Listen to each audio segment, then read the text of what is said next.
Practice की, regularly हमने practice set लिए हैं और मैं निश्चित तौर पे कह सकता हूं आपका लेवल जरूर अप हुआ होगा। ये आप खुद से पूछ लेना, जरूर आप ये महसूस कर रहे होंगे कि सर अब तो हिंदी में हम कुछ हैं।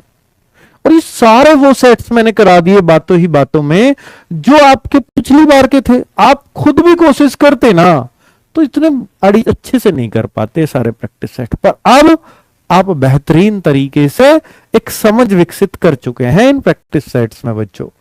ठीक है, और बिल्कुल देखिए बच्चे, अगर हम एक दिन में इनको बैठ के पढ़ने लगे ना तो उतना मजा नहीं आ पाएगा कभी भी। हमें ये ऐसे ही पढ़ने चाहिए जैसे मैंने पढ़ाए हैं।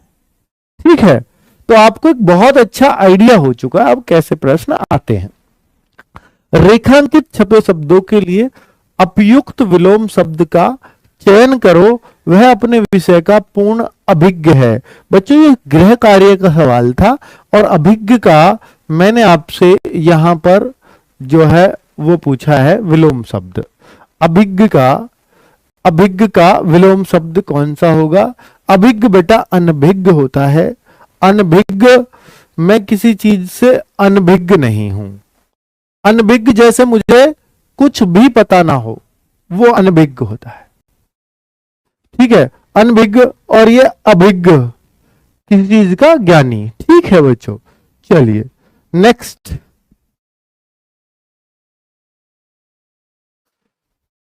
हाँ, नेक्स्ट क्वेश्चन है, अचला नदी में पानी भरने गई। आज का जो टारगेट स्कोर है ना बच्चों, 2 टारगेट देता हूं, आपको भी मालूम है, एक हिंदी भाषी क्षेत्र वालों को, एक नॉन हिंदी भाषी क्षेत्र वालों को। तो आज का जो टारगेट स्कोर जो मेरे को लगा, ये लेवल अच्छा आसान सा ही लगा यार। 18 क्वेश्चन हिंदी वालों को कर देने चाहिए और जो नॉन हिंदी भाषी क्षेत्र वाले हैं उनको भी आज 15 क्वेश्चन जरूर करने चाहिए। और ये मैं उम्मीद आपसे चाहूंगा कि एसएससी जीडी में भी जो आपका फाइनल पेपर हो, कम से कम इतने नंबर तो इन बच्चों के आए, कम से कम, वरना इससे प्लस ही रहने चाहिए बच्चों आप। ठीक है, इससे प्लस ही होने चाहिए, इससे कम नहीं। तो आपका सिलेक्शन उतना ही आसान हो जाएगा, उतना ही आसान। चलो, अब अचला नदी में पानी भरने गई, उपरोक्त वाक्य में कारक संबंधी त्रुटि पहचान कर निम्नलिखित में से शुद्ध वाक्य का चयन करें। अब बच्चों इसमें कारक संबंधी त्रुटि है, उसको कारक तो इसमें एक ही है भैया, जो प्रीपोजिशंस है ना वो सब कारक हैं, की, का, में, पर, ये सब क्या है, प्रीपोजिशन भी है अंग्रेजी में, और इनको हिंदी में कारक बोल देते हैं।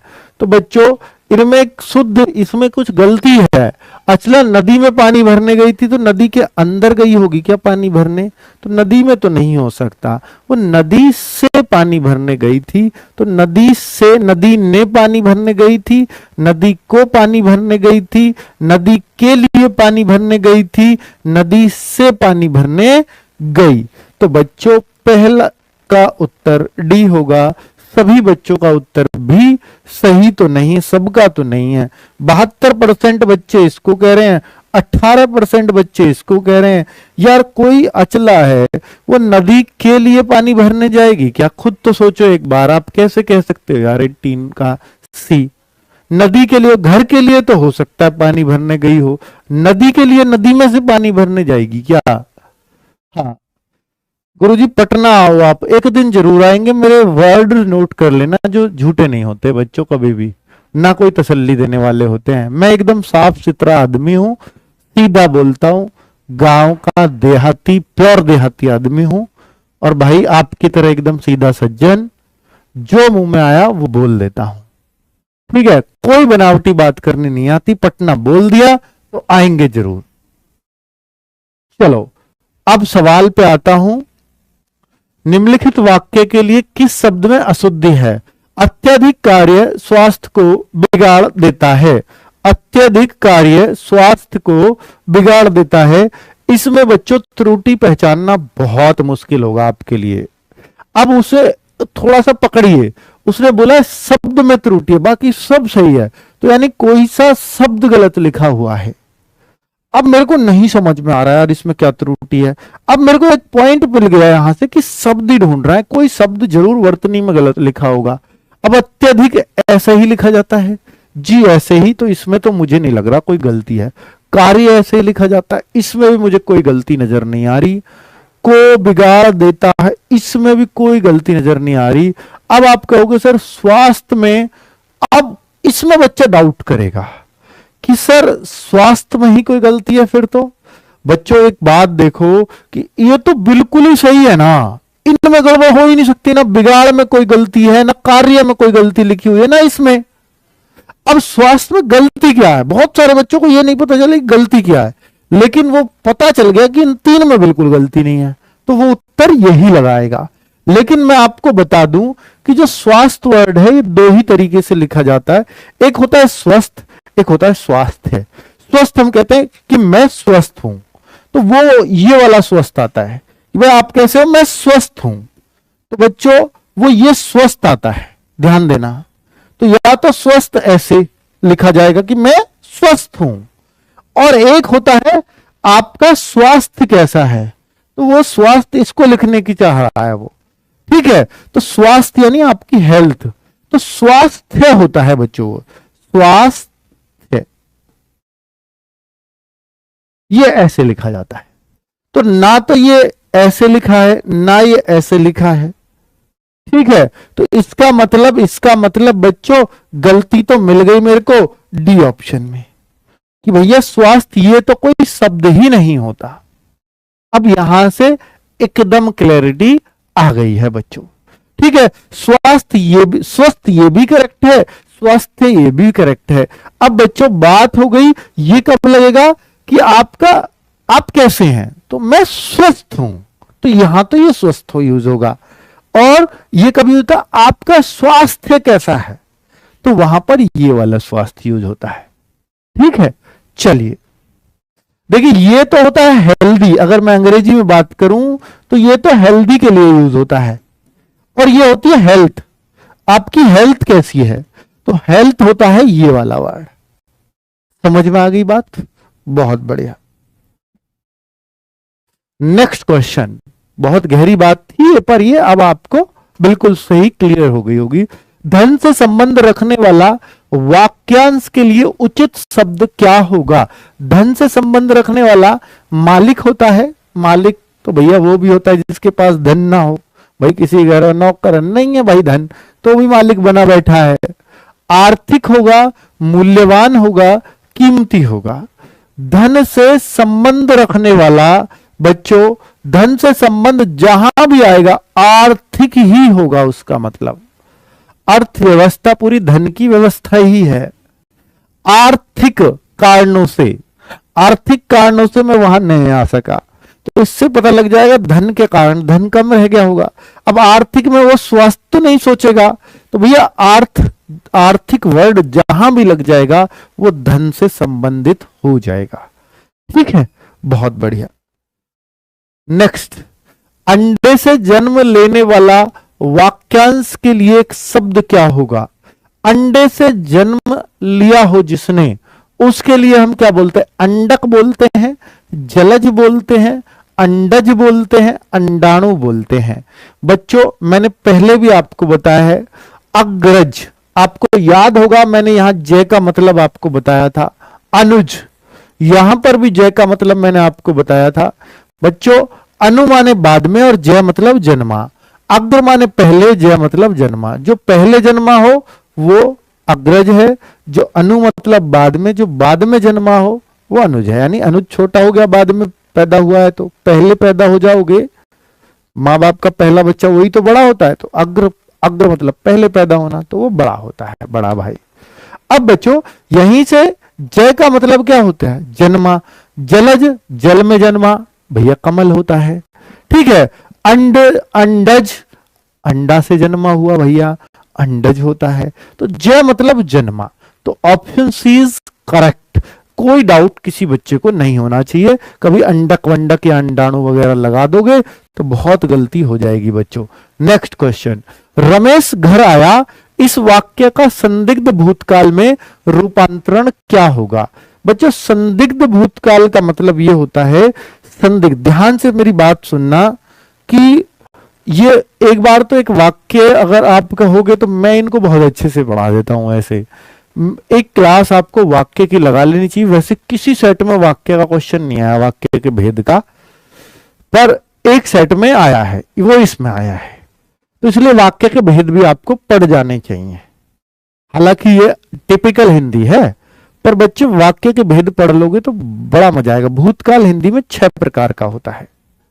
तो बच्चों जैसे आ रहा, तो ये तो कंटिन्यूअस भूतकाल ये होता है, रेगुलर जो चीजें चल रही हैं। रमेश घर आया था, ये पास्ट भूतकाल हो गया, ठीक है। और रमेश घर आएगा, ये भविष्य हो गया। अब आपको देखना है कि संदिग्ध, जहां पर बात क्लियर ना हो पर भूतकाली हो। संदिग्ध मतलब संदिग्ध होता है, जैसे यार ये आदमी संदिग्ध है मतलब शक, ये आदमी इस केस में संदिग्ध है मतलब शक है भूतकाल में, तो ऐसा लगेगा शक है। अब देखो, रमेश घर आ गया होगा। अब रमेश घर आ गया, इस समय मैं सोच रहा हूं कि यार इस क्या टाइम हुआ भैया, 7:20 हो गए। तो हम कह रहे हैं यार रमेश रोज 7:10 पे आ जाता है, इसका मतलब जी रमेश घर आ गया होगा फिर तो। पर क्या ये बात क्लियर है भैया? भूतकाल की तो हो गई, क्योंकि आ गया होगा, वो बैठा होगा अपनी जगह पे, आ गया होगा तो इसलिए भूत में गया। अब आ गया होगा ये पक्का नहीं है कि वो आया ही गया है कि नहीं है, इसलिए यहां पर शक रह गया, संदिग्ध हो गया। भूत में इसलिए हो गया क्योंकि यार 7:20 हो रहे हैं, 7:10 पे आ जाता रोज, आ गया होगा, तो भूतकाल की बात हो गई। तो बच्चों ये क्लियर हो गया। टारगेट स्कोर, मेरे बच्चे आप बीच में जुड़ते हो इसलिए दिक्कत हो जाती है। टारगेट स्कोर मैं बता चुका हूं 18 आज का, ठीक है। क्लास रुक रुक कर चल रही है, क्या ऐसा सबके साथ हो रहा है? मुझे बता दो बच्चों। घड़ी मेरे पास नहीं है, मेरे सामने देख लिया था, ठीक है बच्चों, पर मैं वैसे बता रहा हूं। पर देखो 7:20 करेक्ट बताया, इसलिए आप मुझसे घड़ी पूछने लगे। कल से बांध के आनी शुरू करेंगे, ठीक है बच्चों। नेक्स्ट, अब आपको क्लियर हुआ ना, संदिग्ध भूत कभी नहीं भूलोगे आप।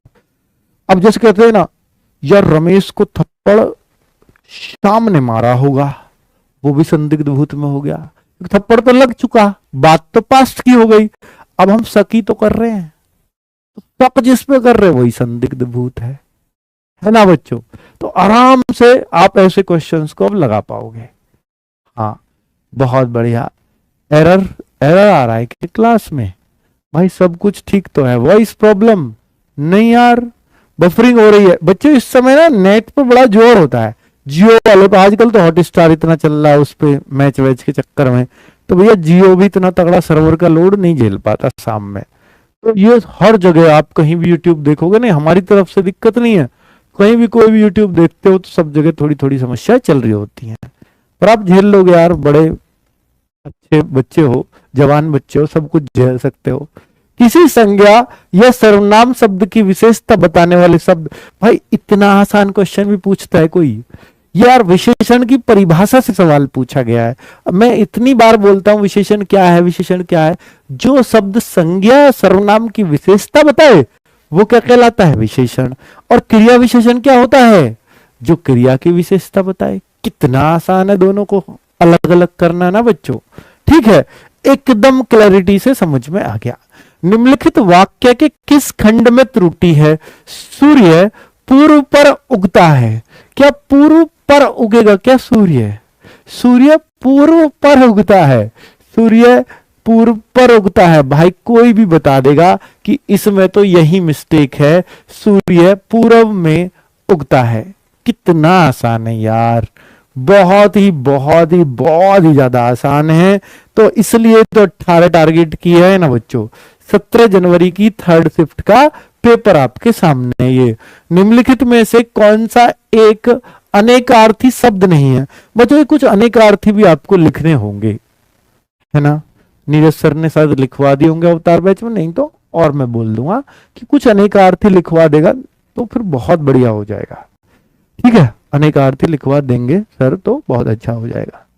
तो मुद्रा बच्चे क्या होता है? अब इसमें यह बोलना है कि अनेकार्थी मैं आपको समझा देता हूं।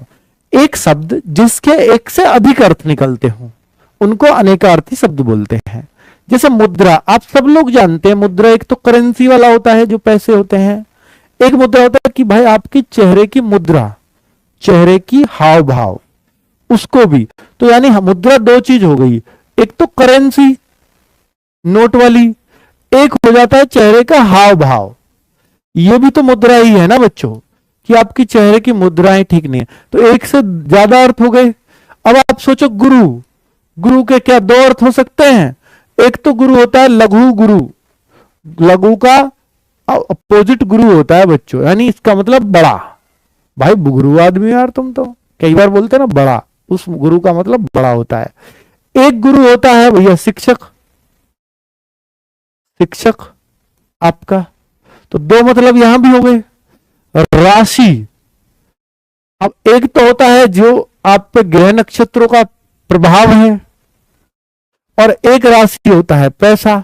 भैया कितनी राशि है आपके पास, पैसा कितना है, कितनी धनराशि, वही वाली राशि। और एक होता है ग्रह नक्षत्र वाला प्रभाव, ग्रह नक्षत्र वाली राशि, समझ रहे हो ना, ग्रह नक्षत्रों का प्रभाव। तो दो अर्थ हो गए इस राशि के भी। और बुद्धि का क्या कोई दूसरा अर्थ सुना है? बुद्धि तो एक ही बुद्धि है भाई साहब, बुद्धि के पर्यायवाची तो बहुत हो सकते हैं, लेकिन इस बुद्धि का अर्थ तो सिर्फ एक ही बुद्धि है, वही वाली बुद्धि जो यहां है। इसके अलावा कोई और यूज होता है क्या बुद्धि का? नहीं। तो इसलिए हमारा आंसर क्या होगा? डी। अब आपको समझ में आ गया कि अनेकार्थी, अच्छा ये बात है, तो अब आप बहुत अच्छे से अनेकार्थी को समझ पाएंगे बच्चों। ठीक है, बहुत अच्छे से मैंने समझाने की कोशिश भी करी है। अब अगले सवाल पे आता हूं। रुक रुक के चल रहा है तो भाई साहब आप मत करो कुछ भी यार, मैं कुछ नहीं कर सकता, ये सब टेक्निकल प्रॉब्लम। बतेरा बड़े यहाँ तरीके से जियो का सिस्टम लगवा रखा है, नेट बिल्कुल तार वाला है, बिल्कुल घुसा रखा है, वो चेक कर लिया है कंप्यूटर वगैरह में। इसके अलावा तो कुछ और कर नहीं सकते भाई, मैं ही घुस जाऊंगा फिर उसमें, इसके अलावा और क्या करूं बताओ? ठीक है, और मैं घुसा तो फिर निकलना भारी हो जाऊंगा भाई। निम्नलिखित वाक्य में रेखांकित खंड के स्थान पर प्रयुक्त होने वाले सबसे उपयुक्त विकल्प का चयन कीजिए। विकास और आकाश एक ढाबे पर खाना खाता है। कितना आसान है यार, इतना आसान भी पूछता है कोई? विकास और आकाश एक ढाबे पर खाना खाता है। ये खाना खाता है यार, दो लोग हैं, कोई भी बोलेगा खाना खाते हैं। अब हमें बताना है गलत बताना है या इसके स्थान पर सही यूज करना है। स्थान पर प्रयुक्त होने वाला उचित विकल्प, उपयुक्त विकल्प, तो खाते आना चाहिए वर्ड। खाता की जगह क्या आना चाहिए? खाते वर्ड आएगा। क्लियर है एकदम भाई, इससे आसान और क्या ही मिलेगा, है ना। नेक्स्ट क्वेश्चन पे आ जाओ। निम्नलिखित वाक्य, आज बच्चे क्लास में दिक्कत हो रही है तभी बच्चा थोड़ा सा घट रहा है, वरना कभी नहीं घटता, है ना बच्चों, वो मैं समझ गया हूं। नेक्स्ट, निम्नलिखित वाक्य के रिक्त स्थान में सबसे उपयुक्त मुहावरा क्या होगा? राहुल अपनी मां की है। तो यहां पर क्या हो सकता है बच्चों, ध्यान देना। राहुल अपने मां की क्या होगा? ऑप्शन भर भर के देखो। राहुल अपनी मां की ईद का चांद है। मां की ईद का चांद? ना ना, मां का ईद का चांद होता, क्योंकि चांद तो यार पुल्लिंग है। राहुल अपनी मां की अंधे की लाठी है। अब लाठी तो स्त्रीलिंग है, ये बात तो सही लग रही है। राहुल अपनी मां की गाल बजाना है। राहुल अपनी मां की अक्ल का दुश्मन है। नहीं नहीं, अंधे की लाठी मतलब एकमात्र सहारा लग भी रहा है, राहुल अपनी मां का एकमात्र सहारा ही होगा। बहुत सही, एकदम क्लियर है बच्चों। इसके अलावा तो यार आपको कुछ सोचना भी पाप है। मात्र 81% लोग ही क्यों उत्तर दे रहे हैं? मुझे ज्यादा लोगों का चाहिए था यार। ईद का चांद होता तो राहुल अपनी मां का ईद का चांद, तो ये का वर्ड होता, तो का पे तो मैं सोच लेता, शायद ये उत्तर आ जाता। तो आप भी सोचा करो ना बच्चों, ऐसे ऐसे तो मत करो यार। बहुत कुछ सीखा है अब आपने इस क्लास से। ठीक है, नेक्स्ट, मां ने पुत्र को अंक में ले लिया। इस वाक्य में प्रयुक्त अंक शब्द निम्न में से किस अर्थ को व्यक्त करता है? इस अंक का क्या अर्थ हो सकता है? मां ने पुत्र को अंक में ले लिया, तो भैया अंक क्या होता है? गिनती का अंक हो सकता है क्या? ना, अपनी संख्या में ले लिया। अंक का मतलब संख्या है क्या?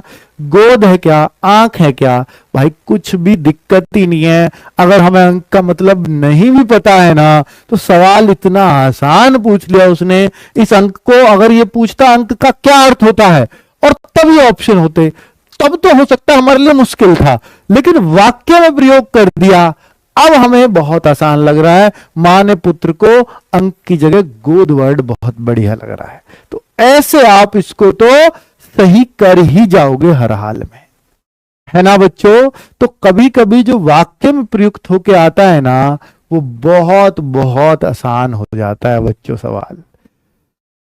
सर कभी गुजरात भी आई है। चलो बच्चों, बच्चों आपने नाम लिया, मैं गुजरात गया था अभी भाई, द्वारकाधीश जी गए थे, हम 2-3 महीने ही हुए हैं, बस आपको बता नहीं पाया, है ना।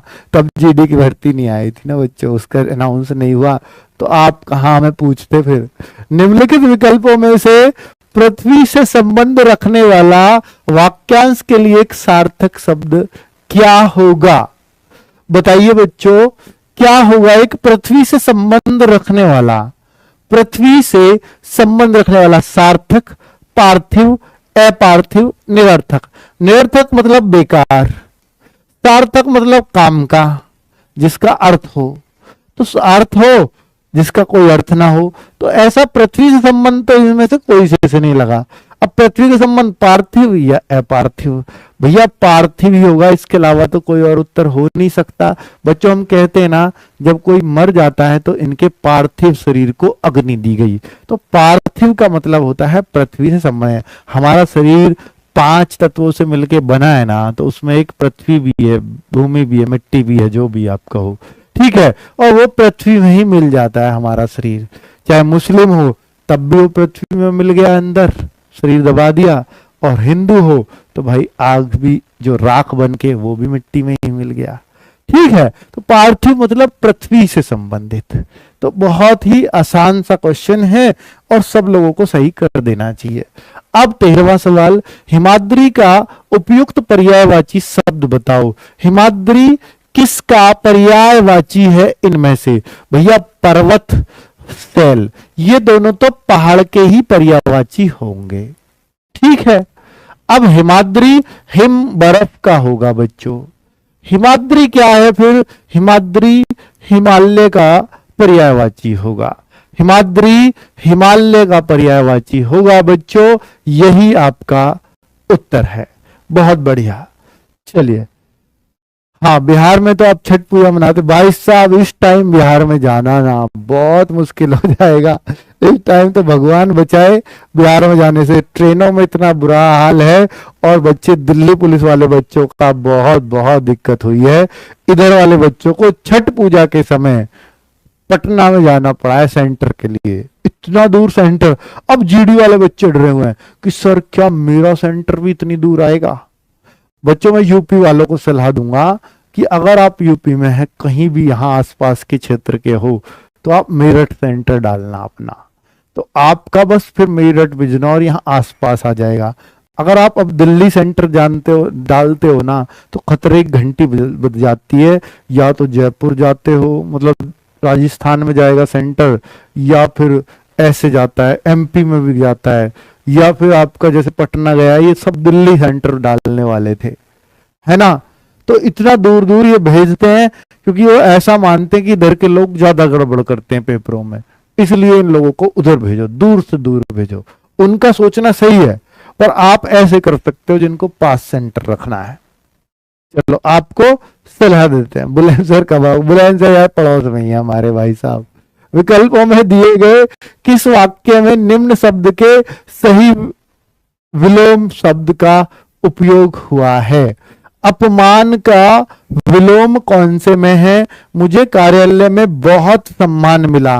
भैया अपमान का तो सम्मान ही हो सकता है, इसके अलावा तो कुछ और। यहां देखो सामान आ गया, यहां अनादर आ गया, अनादर तो अपमान ही होगा। मर्यादित कोई, भैया ये तो अपमान, मर्यादित तो इसका उल्टा हो सकता है अपमान का ये, पर सम्मान का मतलब है ना मर्यादित। तो सम्मान तो एक ही ऑप्शन में है बच्चों, अपमान का सम्मान, यही विलोम है, इसके अलावा कोई और उत्तर हो ही नहीं सकता। नेक्स्ट क्वेश्चन देखो बच्चों, उसके शौक तो देखो, ये क्वेश्चन मैं चाहता हूं, ये मुहावरा है, इस मुहावरे को सभी लोग सही कर दें। मेरा ऐसा मानना है कि हर बच्चा सही कर देगा। उसके शौक तो देखो, सींग कटाकर बछड़ों में मिल रहा है। उसके शौक तो देखो, सींग कटाकर, क्योंकि सींग से पता नहीं चलेगा ये कितना बुढ़ा है, सींग से ही पहचानते हैं ना लोगों को, सींग से पता लग जाता है कि ये कितने दिन का बछड़ा है ना। सींग कटाकर बछड़ों में मिल रहा है ये बड़ा बैल, है ना। गलत काम करके छिपना, क्या ये हो सकता है इसका मतलब? बूढ़ा होकर बच्चों जैसा काम करना, नुकसान उठाकर लाभ की प्रतीक्षा, हानि करके लाभ की योजना बनाना। भाई साहब, इसके अलावा कोई और उत्तर सटीक लग ही नहीं रहा। देखिए, ये ऐसा मुहावरा है जिसको कोई भी नहीं पढ़ाएगा, ना कोई किताब में लिखा होगा इस एग्जाम में आने से पहले। लेकिन आप खुद देखो, सींग कटाकर बछड़ों में मिलना, सींग कटाकर मतलब अपनी पहचान छुपा रहा है। बछड़ों मतलब, बछड़े तो जवान को कहते हैं, बैलों का जवान रूप। तो इसका मतलब है कि कोई भी बड़ा आदमी है जिसकी एज ज्यादा हो गई है, वो कम एज का दिखना चाह रहा है। बूढ़ा होकर बच्चों जैसा दिखना या बच्चों जैसा काम करना, इसके अलावा कोई और उत्तर नहीं हो सकता बच्चों, एकदम क्लियर है। अब ये 5 प्रश्न, मुझे आज 5 में से 5 चाहिए, 4 पे भी संतुष्ट नहीं रहूंगा क्योंकि क्वेश्चन आसान है। मनुष्य एक प्राणी है। कैसा प्राणी है मनुष्य? राजनीतिक, यार हम तो राजनीतिक नहीं है फिर भी मनुष्य है ना, तो ये तो नहीं कह सकते। साहित्यिक, साहित्य भी नहीं आता हमसे यार, ऐसे तो हम मनुष्य ही नहीं है क्या? सामाजिक या पौराणिक? पौराणिक कथा मतलब पुराने जमाने का नहीं। मनुष्य तो एक समाज में रहने वाला प्राणी है, हर समय समाज के लिए मरता है।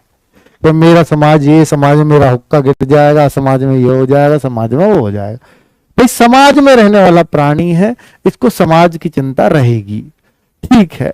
इसका अर्थ है कि ये आना चाहिए, इस टाइपिस्ट ने गलत है, कि वह क्या करे, वह अपने आप जिए और दूसरों को जीने दे, वह स्वयं जिए और दूसरों को जीने दे, वह हम जिए और दूसरों को जीने दे। तो क्या आएगा यहां भर दें कि वह स्वयं जिए, वह स्वयं जिए और दूसरों को भी जीने दे। भाई मनुष्य है तो ऐसी उम्मीद करेंगे कि वह खुद भी जिए औरों को भी जीने दे।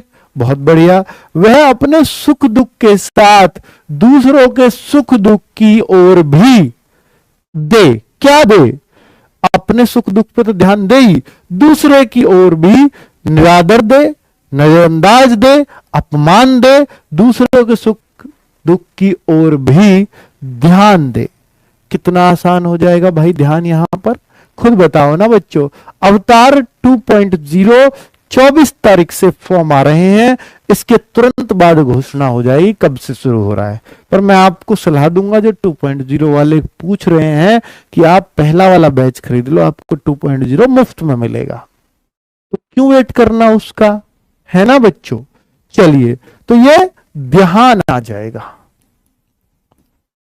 नेक्स्ट, अपने स्वार्थ को छोड़कर दूसरे के हित की भी सोचे। भाई ये पूरा आरडब्ल्यू टीम पे बना हुआ है, यूं समझ लो। अपनी स्वार्थ सिद्धि करना नहीं है, क्या नहीं है? मानवीयता नहीं है, दोस्ती नहीं है, मानवता नहीं है, मानवता नहीं है। भैया मानवता आए तो इसलिए मानवता आएगा यहां। अपनी स्वार्थ, केवल अपने स्वार्थ की सिद्धि कर ले। जैसे भैया ऐसे तो जानवर भी करते हैं, अपना स्वार्थ निकलेगा, तू कौन मैं कौन, मेरा क्या मतलब, ठीक है। तो ये मानवता तो वही है जो अपने स्वार्थ की नहीं सोचे, सिर्फ दूसरे के हित की भी सोचे, ठीक है। नेक्स्ट, अब आ जाओ, ही सच्ची मानवता है। क्या ही सच्ची मानवता? अपना हित ही सच्ची मानवता है। पर हित ही, पर मतलब दूसरे का हित ही सच्ची मानवता है। बच्चों का हित ही सच्ची मानवता, घर का हित ही सच्ची मानवता है।